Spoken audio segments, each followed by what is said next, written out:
Assalamualaikum warahmatullahi wabarakatuh.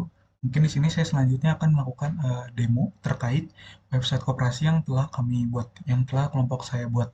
Mungkin di sini ada tampilan terkait landing page-nya, di mana di sini ada berisi koperasi secara singkat. Terus di sini juga ada latar belakang kenapa koperasi ini dibuat mungkin, dan juga di sini ada fitur-fitur atau yang manajemen simpanan yang terjadi dalam koperasi ini. Misalnya ada simpanan pokok, simpanan wajib, dan juga simpanan sukarela.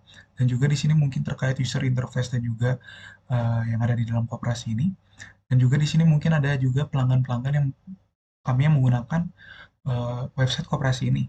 Dan juga di sini meet our team atau tim-tim kami yang membuat atau membangun website koperasi ini. Oke, selanjutnya kita bisa melakukan sign up. Oke, mungkin di sini terkait tampilan dari sign up-nya. Misalnya contoh di sini saya akan menggunakan misalnya namanya Dan gitu. Terus emailnya itu dan@gmail.com. Terus misalnya nick-nya kita masukin, handphonenya juga kita masukin, tanggal lahirnya juga 15. Nah, misalnya juga kita masukin upload KTP-nya. Nih di sini misalnya saya akan uh, perlihatkan, misalnya jika kita tidak melakukan upload KTP, tetapi kita langsung melakukan login sign up. Nah, nanti di sini akan muncul terkait pesan gitu bahwa KTP harus diisi. Makanya di sini kita melakukan isi KTP-nya, terus passwordnya kita isi ulang lagi confirm passwordnya. Terus kita I agree. Nah, juga di sini saya ingin memperlihatkan juga ketentuan-ketentuan yang diberikan pada untuk melakukan sign up gitu. Misalnya contohnya kita masukin karakter nick-nya itu di bawah 8 karakter gitu. Misalnya segini. Nah, kalau kita melakukan sign up, maka nanti akan muncul pesan bahwa uh, nick file apa field isian daripada si nick harus di antara 8 sampai 24. Begitu juga kalau kita misalnya isi dengan berupa angka gitu. Nanti kalau kita isi 23 ini juga, terus kita I agree. Nah, waktu di sign up juga nanti ada please enter number, makanya harus diisi.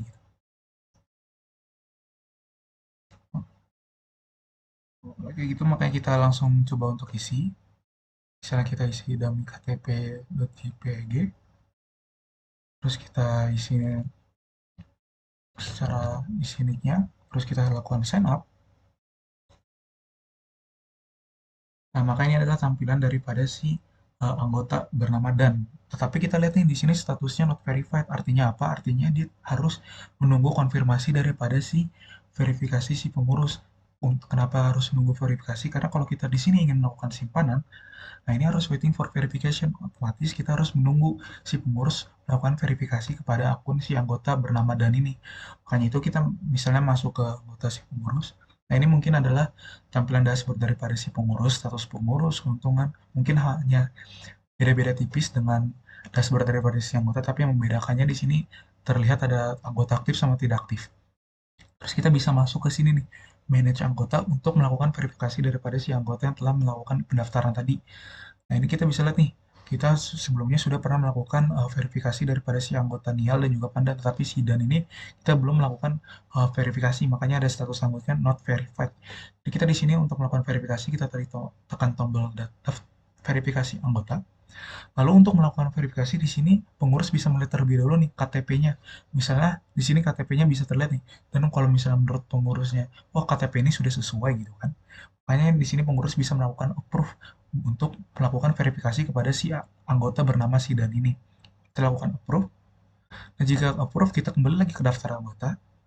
Nah, di sini bisa terlihat nih bahwa dengan anggota bernama Dan itu status anggotanya sudah aktif. Terus kita kembali lagi ke dashboard daripada si anggota. Nah, di sini sudah berubah nih, statusnya aktif. Jadi di sini dia bisa melakukan simpanan gitu. Nah, dia juga bisa melakukan simpanan. Contoh misalnya kita ingin melakukan simpanan gitu. Dan di sini tuh harus ada ketentuan bahwa simpanan yang dilakukan itu harus minimal 1 juta dan itu adalah simpanan pokok. Di sini kita coba masukkan simpanan pokoknya, yaitu berisi 1 juta. Terus di sini simpanannya kita melakukan jenis simpanan pokok, upload bukti transfernya, yaitu kita misalnya upload bukti transfernya kita dummy KTP juga gitu kan. Deposit, kita lakukan deposit, kita confirm. Nah, di sini nanti kita bisa lihat bahwa ada notifikasi bahwa deposit yang kita lakukan itu sukses. Terus ini juga ada log transaksi di mana transaksi ini ternyata simpanan yang kita lakukan tuh belum masuk ke dalam simpanannya. Kenapa? Karena kita harus menunggu verifikasi oleh si pengurus. Jadi si pengurus harus melakukan verifikasi simpanan yang dilakukan oleh setiap anggota. Maka di sini kita kembali lagi ke bagian si pengurus. Nah, di sini kita lakukan manage, terus kita pilih simpanan. Nah, ini kita bisa lihat nih simpanan yang dilakukan data simpanan ternyata ada si Dan ini yang menunggu si verifikasi, statusnya menunggu verifikasi. Nah, kita untuk melakukan verifikasi, kita bisa melihat dulu nih bukti transfernya gitu. Misalnya bukti transfernya, oh ternyata menurut kita ini bukti transfernya sudah sesuai gitu kan. Kita bisa lakukan verifikasi gitu. Nah, nanti ada muncul notif bahwa verifikasi yang dilakukan kepada si anggota tersebut sudah selesai gitu. Nanti kalau kita refresh, nah di sini status anggotanya berubah nih menjadi verified. Terus kalau kita periksa dashboardnya juga, total simpanannya sudah masuk yaitu 1 juta. Misal kita ingin anggota ini ingin melakukan simpanan lagi, simpanan yang lain. Misalnya saya ingin melakukan simpanan terkait misalnya 200.000 gitu.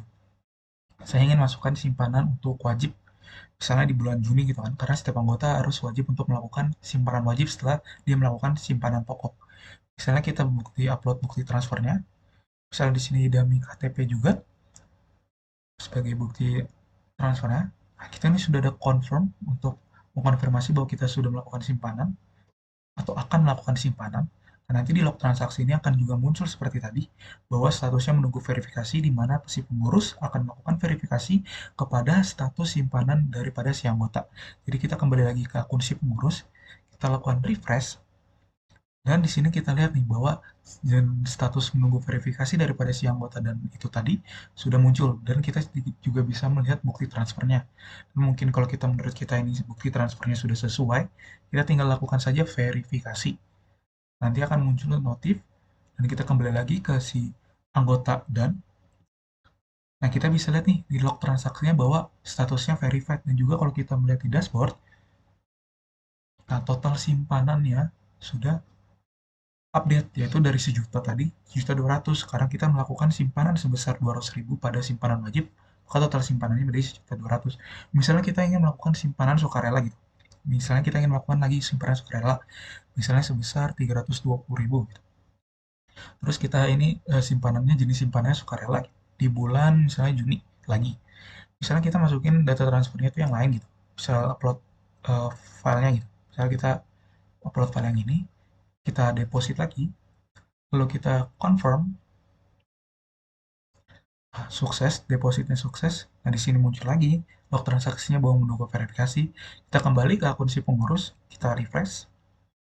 Kita bisa lihat nih jenis simpanan sukarela menunggu verifikasi. Tapi kalau kita lihat nih bukti transfernya, ternyata bukti transfernya tidak sesuai, maka kita bisa melakukan reject terkait simpanan ini. Jadi nanti simpanan kalau yang simpanan yang di reject ini tidak akan masuk ke dalam simpanan si koperasi.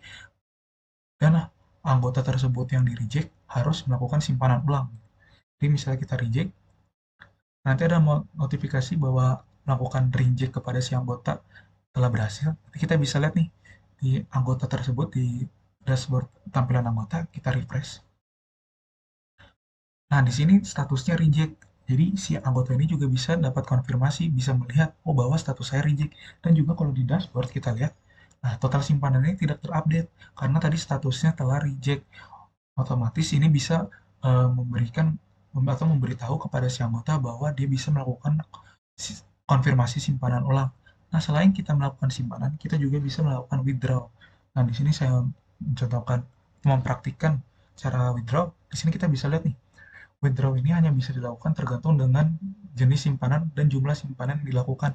Contoh, simpanannya di sini ada 1.200.000, terus sukarelanya 0 dan juga SHU-nya 255.000. Nah, di sini mungkin saya ingin sedikit menyinggung terlebih dahulu terkait SHU. SHU itu apa sih? SHU itu adalah sisa hasil usaha, di mana SHU ini merupakan perhitungan dari rumus total simpanan dibagi total simpanan keseluruhan, terus dikali keuntungan. Nah, total simpanan ini merupakan jumlah dari total simpanan setiap anggota. Jadi, setiap anggota total simpanannya selalu berbeda. Contoh, di sini dan memiliki total simpanan 1.200.000. dan juga kita di sini mempunyai anggota yang lain, itu misalnya Nial. Di sini mempunyai total simpanannya sebesar 2 juta. Dan itu berasal dari mana? Berasal dari anggota setiap melakukan simpanan. Jadi setiap anggota pasti mempunyai total simpanan yang berbeda. Nah, sedangkan total simpanan keseluruhan ini merupakan total keseluruhan dari simpanan setiap anggota. Jadi 4.700.000 ini adalah total simpanan keseluruhan dari setiap anggota yang telah melakukan simpanan. Jadi setiap anggota nanti dijumlahkan total simpanannya, hasilnya adalah total simpanan keseluruhan ini. Sedangkan keuntungan ini adalah hasil dari eh, pendapatan daripada si koperasi dikurang dengan eh, pengeluaran daripada si koperasi. Jadi kan pasti yang kita tahu koperasi pasti ingin melakukan stok gitu kan untuk di dalam koperasinya. Nah, itu termasuk pengeluaran, dan keuntungannya itu di mana setiap anggota yang akan membeli bahan-bahan atau stok-stok yang ada di dalam koperasi itu yang jadi menjadi keuntungannya, profitnya. Jadi keuntungan ini adalah pengeluaran dikurang dengan pemasukan. Nah, jadi total SAU-nya itu adalah seperti ini. Nanti mungkin saya akan berikan tampilkan terkait rumusnya. Nah, mungkin setelah saya telah menyinggung SAU tadi, nah di sini saya akan mencoba untuk mempraktikkan melakukan withdraw gitu. Contoh di sini kita hanya bisa melakukan withdraw terkait jumlah jumlah simpanan yang sudah tersimpan gitu. Jadi pokok, wajib, sukarela. Jadi kita tidak bisa melakukan withdraw lebih dari jumlah simpanan yang telah kita simpan. Contoh misalnya di sini kita jumlah 500.000. Nah, kita ingin simpanannya itu adalah simpanan terkait misalnya sukarela gitu. Simpanannya sukarela gitu. Misalnya jangan 500.000, 250.000. Jadi kita withdraw, confirm. Nah, withdraw berhasil sukses. Nanti di sini akan muncul lagi di log transaksi terkait withdrawnya, dan si pengurus akan melakukan verifikasi terkait withdraw yang telah kita lakukan. Kita di sini lagi kembali ke si pengurus, kita refresh. Nah, di sini kita bisa lihat nih data simpanan yang telah dilakukan oleh withdraw si anggota tadi. Jadi kita bisa melakukan verifikasi. Misalnya kita verifikasi saja. Misal verifikasi selesai. Maka setelah kita lihat di withdraw-nya, di anggotanya, misal di anggota sini, nah status withdraw-nya berhasil. Dan kalau kita lihat di sininya, tadi kan sukarelanya 500.000. Nah, ini berkurang jadi 250 karena kita tadi ngambil 250, jadi sisanya 250. Nah, itu mungkin terkait withdraw, jadi di mana setiap anggota ataupun si pengurus juga bisa melakukan deposit simpanan juga withdraw. Setelah itu saya akan memperlihatkan fitur terkait uh, rekapitulasi. Nah, di sini mungkin tampilan rekapitulasi, di mana rekapitulasi ini berisi terkait simpanan-simpanan atau total simpanan yang dilakukan setiap anggota dan si pengurus. Misalnya contoh, untuk total simpanan pokok itu ada 3 juta, simpanan wajib 700, dan juga sukarela 250. Dan ini semua diakumulasi dari semua anggota yang melakukan simpanan di koperasi ini. Selain itu juga kita bisa melihat nih details-details, misalnya detail-detail terkait anggota ataupun si pengurus siapa yang melakukan deposit ataupun juga withdraw. Terus di sini juga ada terkait jenis simpanan dan jumlahnya. Juga di sini ada bulan, tanggal transaksi, dan statusnya verified gitu. Jadi yang masuk di sini cuma status yang verified, yang tidak verified ataupun di reject itu tidak masuk ke tabel detail sini. Terus selanjutnya di sini ada report pokok, jadi laporan pokok siapa-siapa saja pengurus ataupun anggota yang telah melakukan simpanan pokok. Di sini bisa kita lihat yang telah melakukan simpanan pokok itu ada Nial, Pan, dan Nanda, sedangkan yang belum itu adalah Daniel. Juga seperti tadi, siapa-siapa saja yang sudah melakukan simpanan wajib gitu. Di sini adalah data-data yang sudah melakukan simpanan wajib dan belum. Terus ini juga ada simpanan sukarela, siapa saja yang sudah melakukan simpanan sukarela dan belum. Terus di sini list unpaid. Jadi di sini untuk melihat nih siapa-siapa saja pengurus ataupun anggota yang belum melakukan simpanan pokok. Jadi di sini kita bisa lihat nih si Daniel belum melakukan simpanan pokok. Nanti kita bisa mengirim notifikasi. Selanjutnya unpaid wajib, siapa saja yang belum melakukan simpanan wajib, nanti tinggal kita bisa mengirim notifikasi, yaitu ada Daniel dan Pandan. Mungkin untuk simpanan terkait list unpaid sukarela tidak ada. Kenapa? Karena sukarela ini hanya tidak diperwajibkan gitu, namanya saja sudah simpanan sukarela. Jadi siapa-siapa saja anggota ataupun pengurus yang secara sukarela untuk melakukan simpanan sukarela kepada si koperasi ini. Selain rekapitulasi, ada juga expense. Expense ini apa? Expense ini terkait stok atau pengisian stok yang dilakukan si koperasi. Misal, contoh, misalnya kertas gitu, kertas HVS di koperasi ini sudah habis gitu. Jadi kita bisa membeli eh, stok HVS kepada supplier terkait gitu. Misalnya di sini kita tinggal masukkan aja gitu. Pembelian kertas HVS. Terus total harganya misalnya kertas HVS yang kita beli 200.000. Kita pengeluaran, kita confirm.